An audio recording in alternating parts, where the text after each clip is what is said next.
Okay, up next we have Nikki Thibodeau. She is a senior manager of community and customer advocacy at Calix. It's a lot of C's, Nikki. I didn't realize that till I got out here. She's also the founder of the community, because again, apparently she likes the letter C a lot. And she also previously was the first ever senior community strategist at Shopify. She is Ilker's favorite singer. She is my favorite fellow Canadian. Welcome, Nikki, to the stage.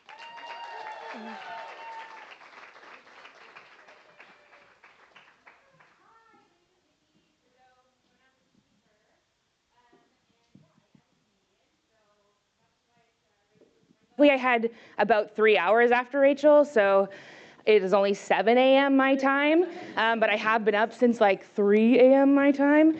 Shout out to the online folks. I know that there are some people who are tuning in from North America now because it's kind of that time where people are waking up, getting their coffee, so shout out to y'all. I posted on LinkedIn before doing this talk, and I said, oh man, I'm right before lunch. And people are gonna be so ready to get out of their seats. And so you're not ready yet, right? But Shannon commented, if you don't say, I know it's almost lunchtime, but who's hungry for some community knowledge, I'll be sad. And so I'm not gonna make Shannon sad. Okay, so you'll see at the bottom corner, there's this Nikki 2987. You can find me anywhere on the internet. I've been on the internet a long time, so there's some embarrassing stuff, so take a look. As Margot said, I actually have been in community for a little bit. My career has taken off, and I've had the luck of being a senior community strategist, which a lot of people don't know what that is. But essentially for me, that meant that I was an internal asset for Shopify, which meant I collaborated cross-functionally to help people build community tactics to achieve business goals. And so now I lead a team at Calix, which people have never heard of usually. And it's in broadband telecom space, and so you'll see a little cheeky nods to that throughout the presentation. There will also be audience participation, so I'm watching all of you, and I'm watching you online. So a little context, I started at Calix in 2023. So last year, May, been not that long. The trust battery was already really low when I got here. And it was very apparent by the comments on the community. We have a closed customer community, so they are very comfortable saying stuff in there. Who else has like a closed customer community? Hands up. Oh, there are a few. You guys are going to relate to this. Hopefully not, actually. In this talk, I am going to tell you how to avoid pitchforks, but the pitchforks were very much already up when I got here. And so you can actually do this concurrently with putting out the fires. And hopefully this will help you never get to the place that I got to, or I walked into. This slide was very easy to put together. I didn't have to search that much for it. We see at the top here, disappointing. Our product can't be trusted right now. Love that. We had an outage. We were having some product stability issues, and we were having an outage, and someone literally wrote, because it was quiet on the community that day, they said, I suspect everyone is just tired of complaining. Whew, okay, love that. And then they were pinging our CEO and the founder of the company, who do look at the community, woohoo. Great in some times, not great in those times. And at the bottom here, this is really bad. He said, I hope that Calix will be providing an update on why this occurred yesterday. Then Calix saying it's fixed. And then it's happening again today, while we are still waiting to know why it happened last week. Yikes. And then this one hurt. This is becoming very frustrating. A lot of us are losing trust in the service that we are paying a lot of money for. Why this hurt? Because we see comments like this all the time. Hopefully not, but relatable. This came from one of our greatest community advocates. He is one of our customer champions and a brand advocate for us. And to have him on the community saying this, that hurts. And so what are some reasons why, and I want you to yell out, and online I want you to fix your fingers and say the answer, but what are some of the reasons that customers lose trust in a company or lose trust in your community? Say again? You don't close the loop. Breaking promises. Disconnect. Absolutely. For us, it's not feeling heard. There's the lack of communication. Expectations not meeting reality. And actually, do you know who set those expectations? The community themselves, because we weren't communicating anything.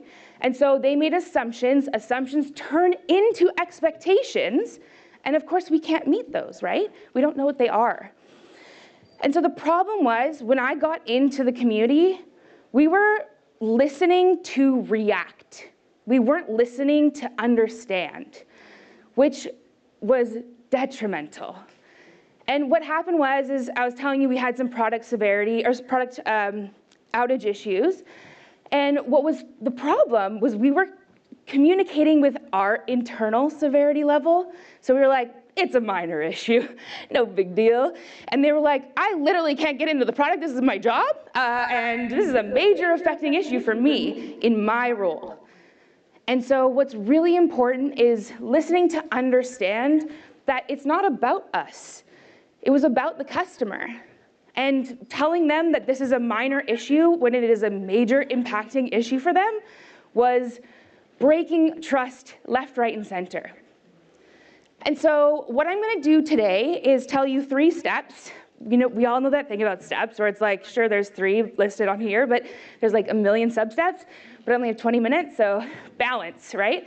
And so step 1, probably not surprising, is to listen to understand. Our big thing was making sure that they understood that we understood the severity to them in their business, in their day-to-day. And so we need to align that language. What are some other ways, or some ways that you can listen to understand? Ask more questions. Ask more questions. Yeah? Don't come up with rebuttals for everything.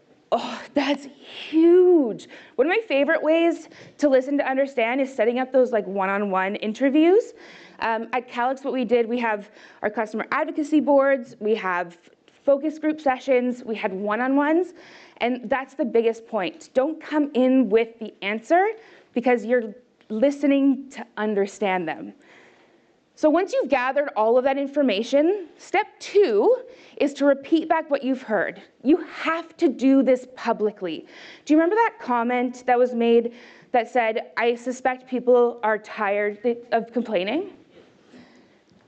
There's going to be people who are tired of complaining. When you've broken that trust, they're going to just assume, why would I give you feedback if you're not going to do anything with it? And so what you need to do is repeat back what you've heard publicly so that people can feel heard. You're never going to be able to talk to everybody in your community. And so you need to make sure that those who either didn't want to talk to you or couldn't get a time slot with you can see that their thoughts and feelings are represented in the data that you collected. But saying what you heard is not enough. That's like saying to someone, hey, that thing that you do, it really hurts me. And they go, but they've done it time and time again. And then they go, oh, I'm sorry. Do you feel like they're gonna do it to you again? I mean, they haven't said what they're gonna do differently next time. And so it's not enough just to say what you've heard. You have to couple that with explaining what you're going to do about it. And in this, I'm going to show you my favorite quote of all time from Dr. Brené Brown. Clear is kind. Yeah, round of applause for Brené Brown. So in this, and actually Carolyn right before this was talking about how you have to make this simple. Simple is or can be clear. And so don't shroud this in mystery of like, we're probably gonna help you do this. Be really explicit about what you're gonna do with their feedback. And then be really clear about the expectations. Set the expectations ahead of time. So after that, I mean, do the dang thing. You said what you were gonna do. It's very important that you follow through. And then the biggest thing is that this is an ongoing process. Once you've done step 3, you go back to step 1, and you start to listen again. So I'm going to talk through a couple of examples of what we did at Calix. Most of them we just launched this year, and so brand new.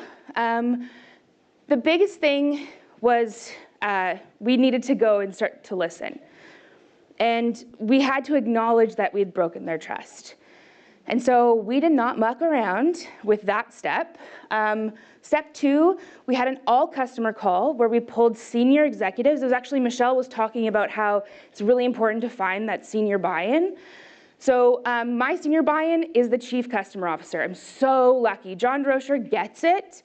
He actually, I don't actually know if I'm allowed to say what this is, but one of our strategic priorities is trust this year, and it's all because John Droscher stepped up to the plate and said, it's broken, it's not good. We have the SVP of Cloud and Engineering Operations, the SVP of Products, the VP of Customer Service, who got on a call just this February and said, this is where we are, this is what we've heard, and this is what we're gonna do about it, and we're gonna do this ongoing. This wasn't one like, oopsies. It was, we're gonna fundamentally change the way in which we're approaching this problem, and this is why. And so a lot of it was about creating stability because we were growing the scale of our platform. And so we didn't tell them that though. And so when we started to tell them why we were making the choices we were making, they started to come on board with us.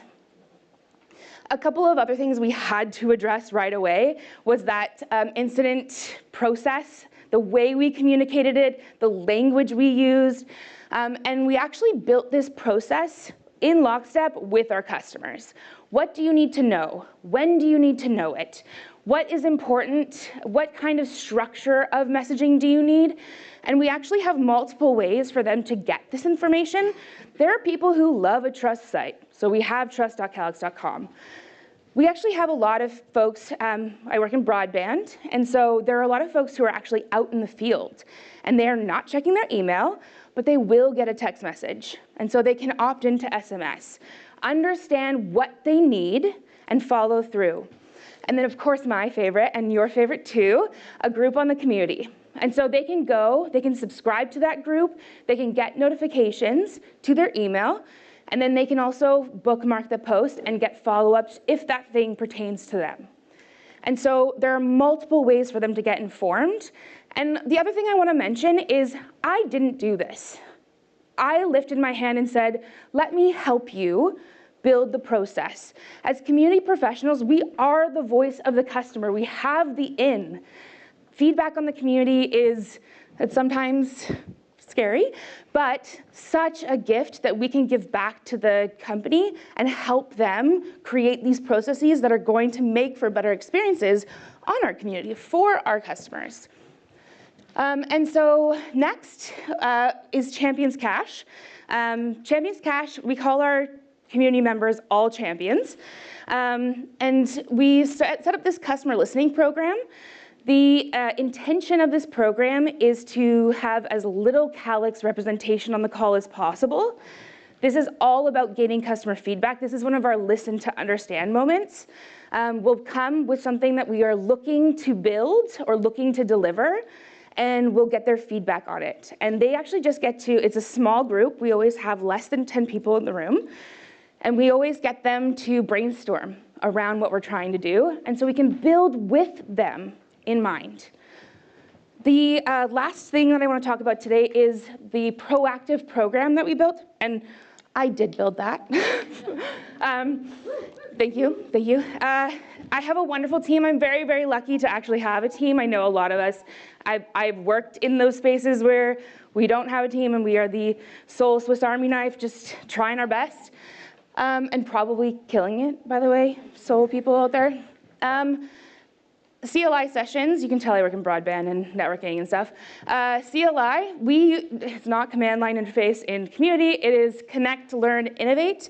This is actually a bucket of, each is a bucket. So connect is a bucket, learn is a bucket, Connect, the intention behind this proactive programming is to bring our community closer to Calix. And so Connect is actually a session where we have one Calix employee and one Calix customer talk about themselves, what they do, their careers, and then our community can ask questions. And what this has done is actually shown our customers that we're just like them, and shown us that our customers actually care. We have a lot of like rural American customers who really care about people, and they really care about community. They use the word community more than I use the word community. Excuse me. Learn is actually peer-to-peer learning sessions. There's nothing about Calix in these. These are industry-specific sessions.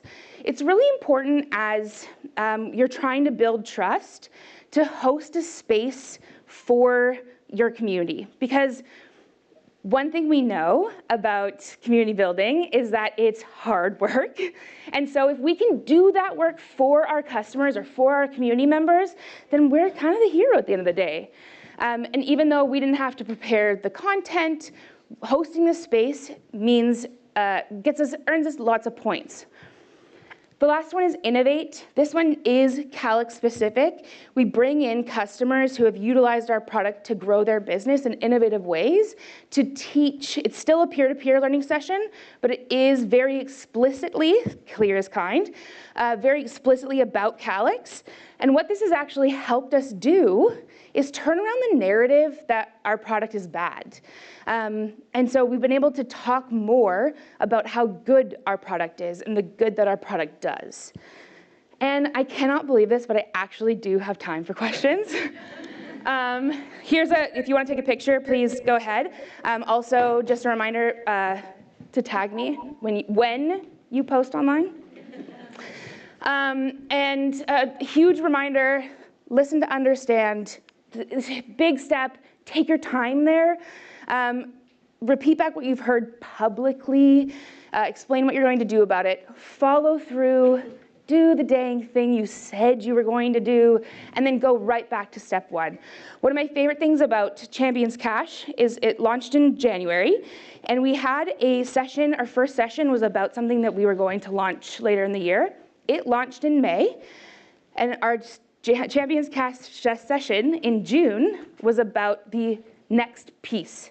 So our customers can see that we are not only going to do it one time, we're going to keep doing it. You get to be a part of the process if you want to be. Does anybody have any questions? Oh. Thank you. I have a question, and I'm loud. I was curious, and I've been trying to think of the right way to verbalize this. I'm going to mic up anyways. How do you balance like being transparent with a product, like a true lack of like in the Zapier support community, we get people that are disappointed so often. Yeah. And I feel like I can't like be candid because there's a like product secrecy of like, we can't tell you that we're like, how have you navigated that? Huge, but very big question, because I had so much hesitancy from Calix leadership to talk about what was going wrong. And so what it is, I am a marketer now in community, and so marketing is your friend. There is a language that you can adopt that is clear. This is why we made that decision, or this is why we're gonna do this, without saying, and the why actually helps people understand. And so, but it also you need to open up a space where your customers can say, but that doesn't align for me. And you can say, okay, thank you for the feedback, and literally take that feedback back to product. And so if you don't have those moments to get feedback, then you're gonna create that first slide we saw with all those disappointing. Another question. We have a minute 20, we can do it. Banging.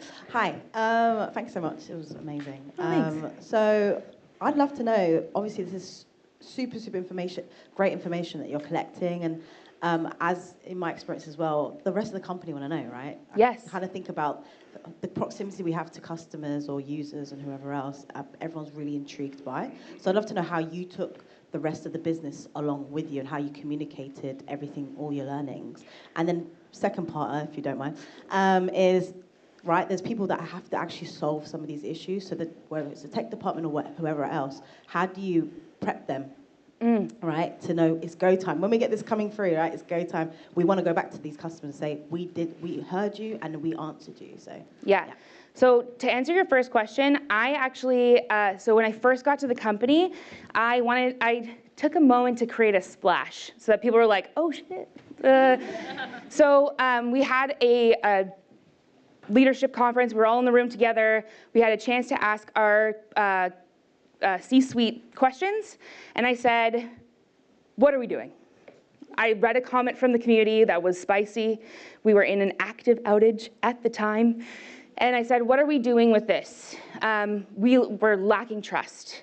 And so it started a dialogue with John Droscher, our chief customer officer. And so then now he's bought in. And he asked me after, he's like, did I answer your question? And I said, no. And he's like, let's sit down and talk about it. And so there's a little bit of like, oh, now eyes are on me. And people are taking notice of what we're going to do. So I kind of created that moment on purpose because I knew it was going to rub a little bit. And then I'm going to wrap quickly, I promise. And then it's just consistency. And so partner with your marketing team. They will help you with crafting messaging, making it fun, making it digestible to the business. That's their job. They know how to do that. And so that's been really helpful. And then your second question was, So how do you work on solutions? oh, solutions. So the other thing is building a process. So right now we're working on our process with our support teams, and the first thing you have to do is get buy-in. And so you have to go to them and co-build. It's much like your audience. You have to co-build with your internal stakeholders, and then they're bought into the process. They co-created it. Create a shared dashboard. You have to have shared wins. I will be around for the rest of today, and I am also around on Nikki 2987. Find me anywhere. Thank you so much.